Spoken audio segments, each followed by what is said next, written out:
Hola a todos, bienvenidos a las historias de la ciencia. Aquí, miramos hacia atrás en el largo proceso mediante el cual la humanidad ha llegado a comprender el mundo. Cómo esas exploraciones, ensayos y descubrimientos han ido transformando poco a poco nuestra forma de ver el universo y a nosotros mismos. En las historias de la ciencia, convertimos la ciencia en una narrativa. Sedna y el límite oculto del sistema solar, lo que estamos empezando a descubrir. Si apuntas un telescopio al borde del sistema solar, parece que todo termina ahí. Como si el universo hubiera puesto un fin del mapa. Neptuno hace de guardián tranquilo, marcando la última frontera. Más allá está el cinturón de Kuiper, hielo, rocas, pequeños cuerpos que parecen basura olvidada flotando en la oscuridad. Y los libros de texto suelen decirlo sin dudar, hasta aquí llega el sistema solar. Pero la ciencia tiene una mala costumbre, le encanta corregir a los libros. En 2003, en el Observatorio de Palomar en California, un proyecto estaba haciendo algo simple pero aburrido, fotografiar el cielo una y otra vez, comparando imágenes para ver qué puntos se movían.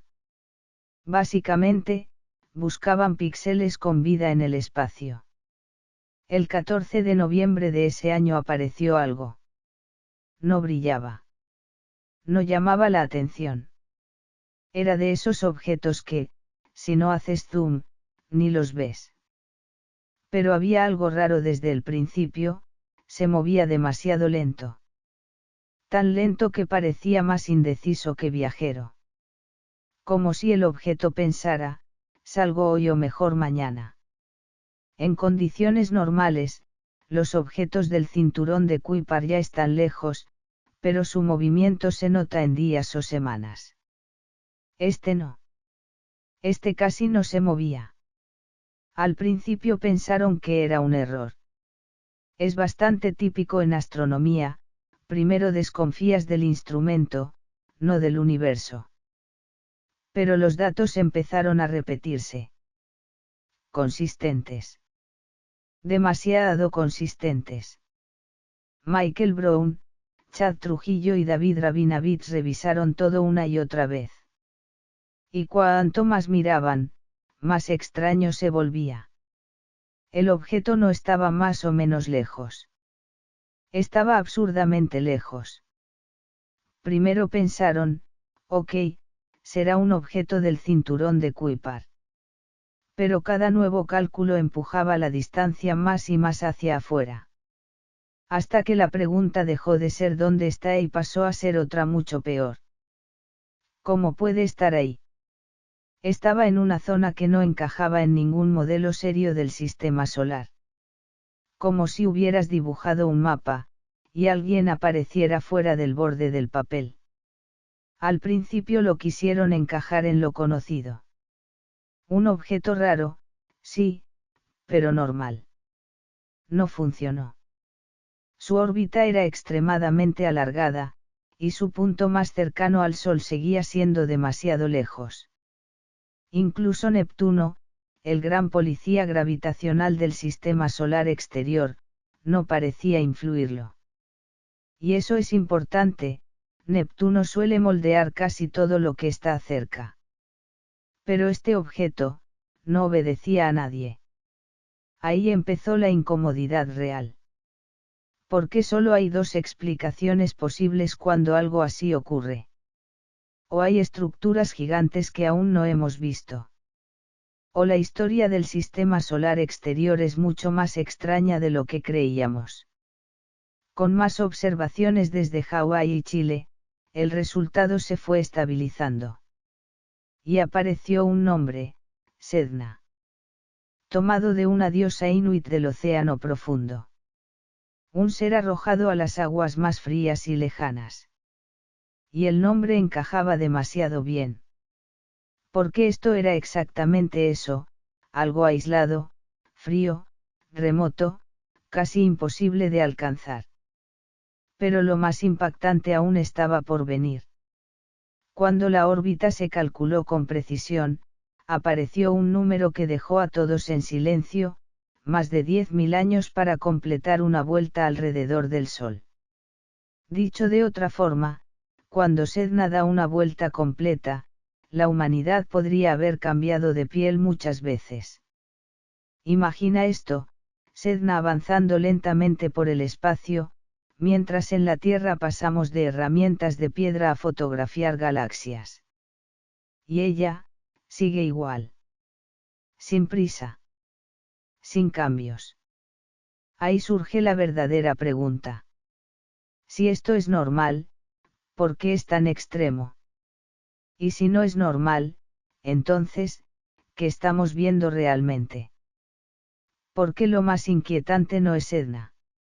Es que probablemente no es la única.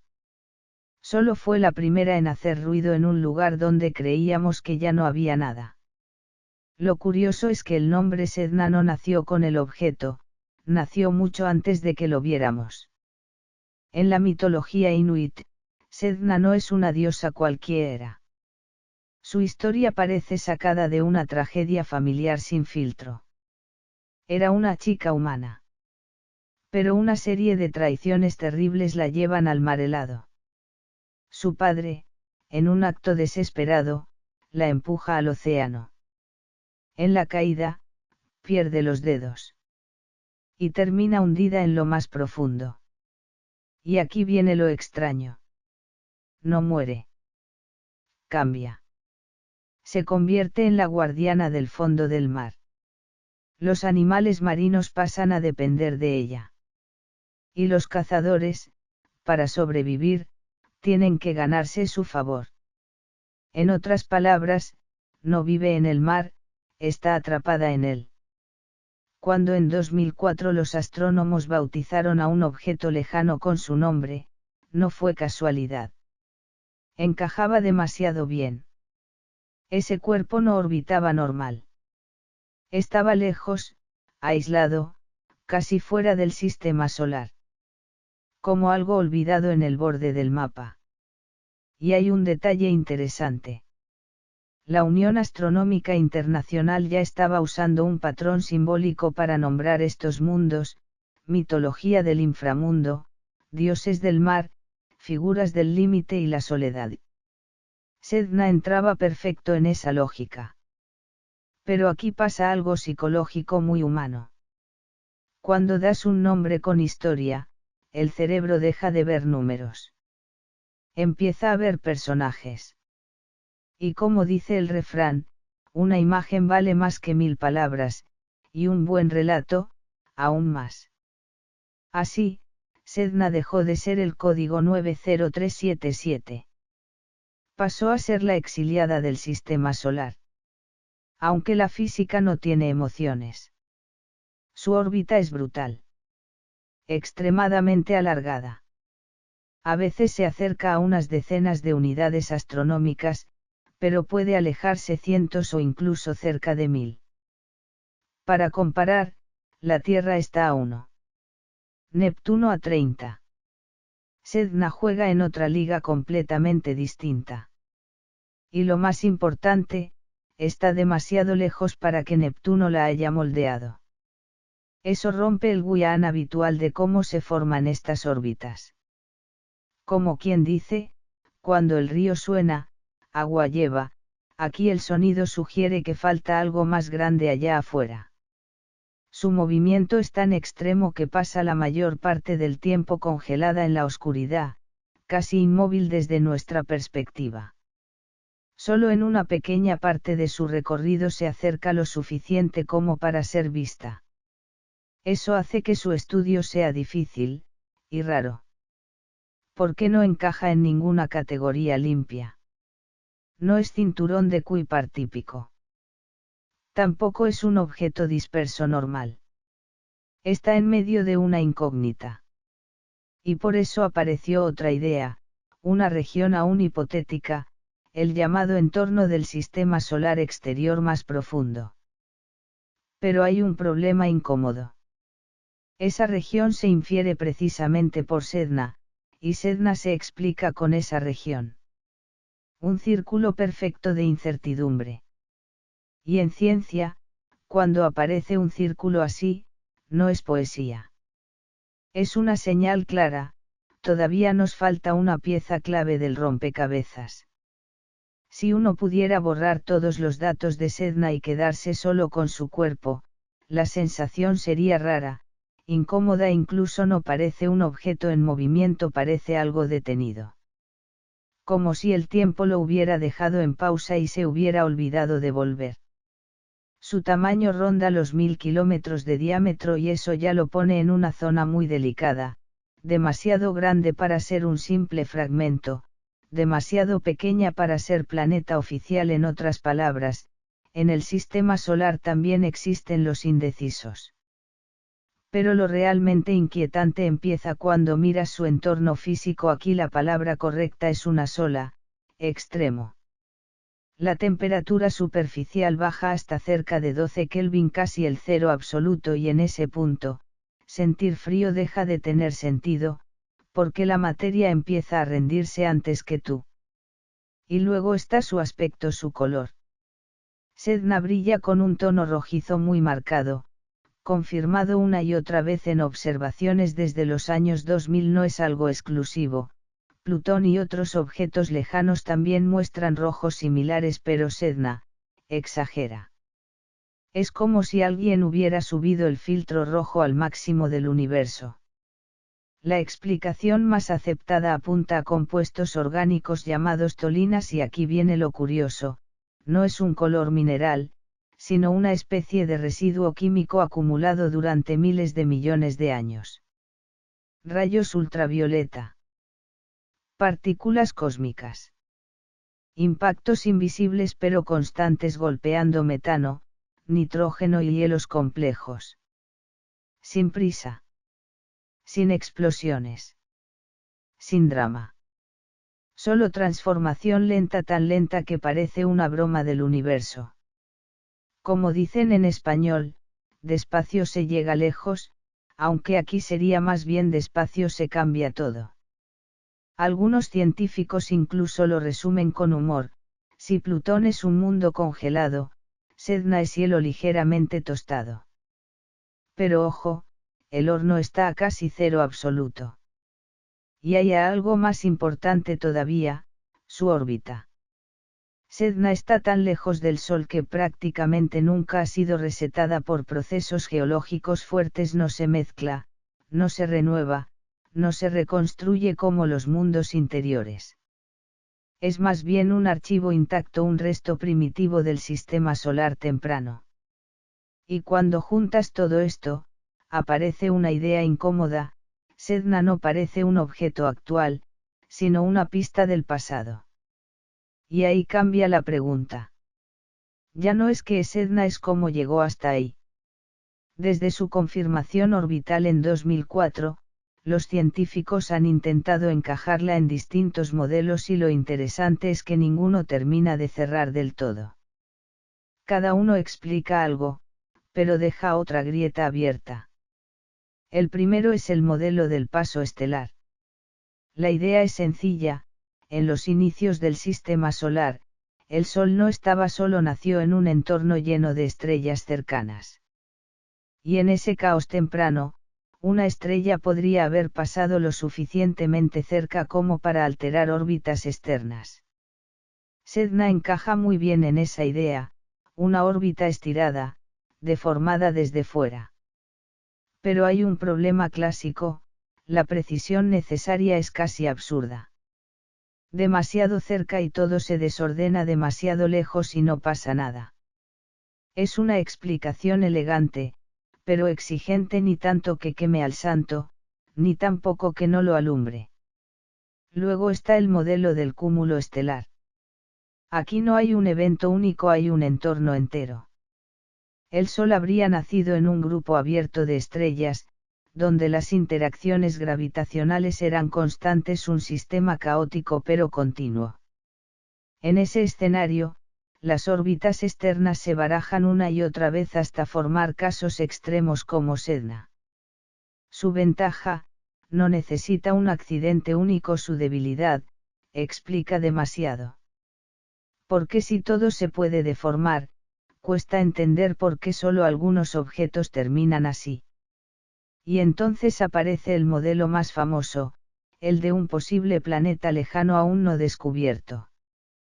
Una especie de arquitecto invisible que estaría moldeando las órbitas del exterior del sistema solar. Sedna sería una de sus huellas. Es una idea potente, casi cinematográfica. Pero hasta hoy, ese planeta no se ha visto y aquí surge una paradoja interesante, se propone para explicar Sedna, y Sedna se usa para justificar su existencia. Un círculo perfecto, pero sin cierre. Y falta el último escenario, la captura. Sedna podría no haber nacido aquí, podría haber venido de otro sistema estelar y haber sido atrapada por el Sol en su juventud. Es posible, en teoría, a veces incluso aparece en simulaciones. Pero hay un detalle incómodo: capturar un objeto así sin romper su estabilidad es extremadamente difícil. Como dicen, no todo lo que parece fácil lo es. Así que este modelo vive siempre con una etiqueta prudente, posible, pero inestable. Y al final, lo que queda es una situación muy rara en ciencia. 4 explicaciones, todas razonables, todas incompletas. Una explica la órbita, pero exige condiciones raras. Otra explica el entorno, pero es demasiado general. Otra propone un agente invisible, pero sin evidencia directa. La última propone un origen externo, pero con dinámica frágil. Y ninguna gana del todo. Así que la discusión cambia de forma. Ya no es cuál es la verdad, es algo mucho más incómodo. ¿Cuál es la versión menos incorrecta?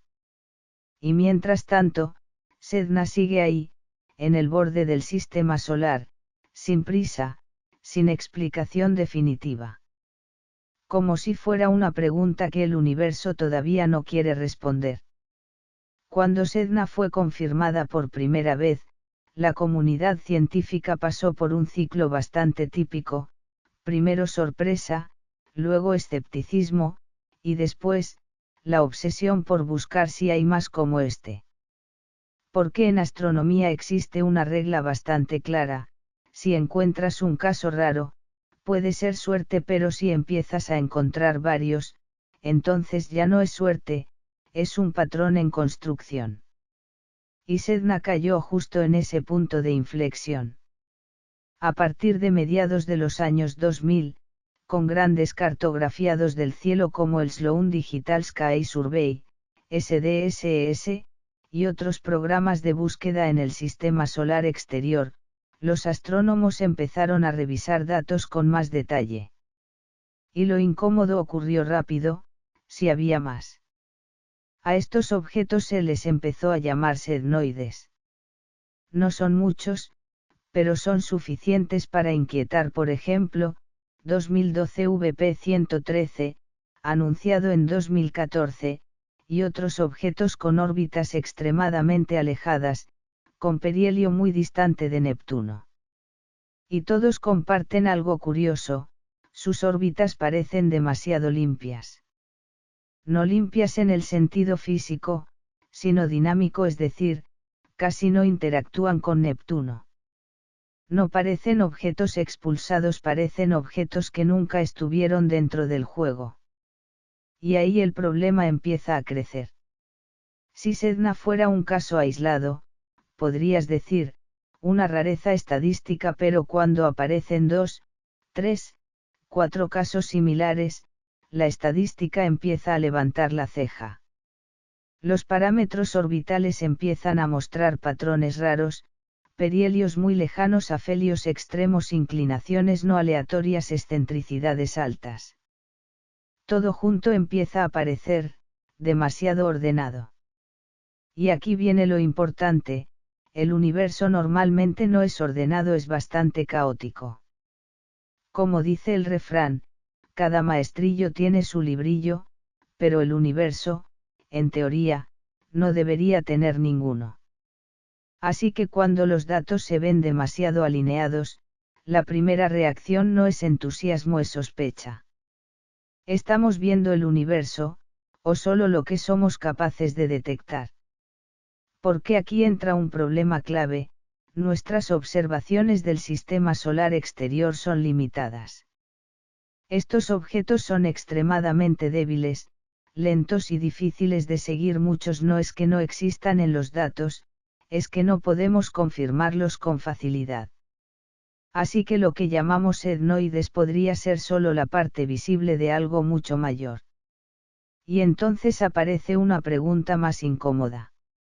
Si no es azar, ¿qué es? Algunos estudios empezaron a hablar de una posible estructura externa más allá del cinturón de Kuiper.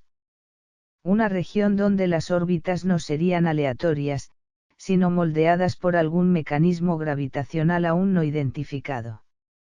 Un sistema dentro del sistema. Pero hasta hoy, ese mecanismo no está confirmado directamente. En la década de 2010, el tema se volvió aún más intenso, especialmente tras el debate sobre el hipotético planeta 9. Los etnoides se usaron como piezas de prueba para distintos modelos. Y el resultado fue frustrante y fascinante al mismo tiempo: encajan un poco en varios modelos, pero no encajan del todo en ninguno. Es como si todos los modelos recibieran un aprobado parcial. Pero ninguno sacara nota completa. Y entonces el problema escala. Un solo caso raro puede ser casualidad, varios casos parecidos empiezan a parecer estructura.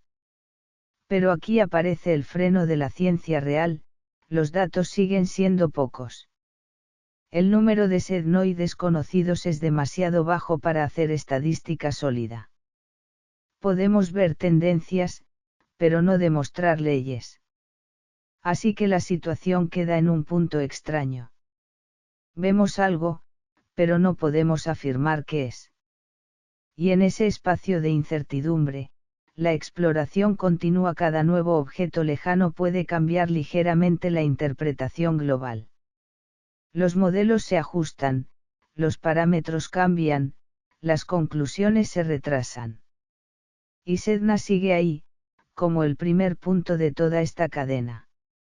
Ya no es solo un objeto aislado, es casi una puerta de entrada a una categoría.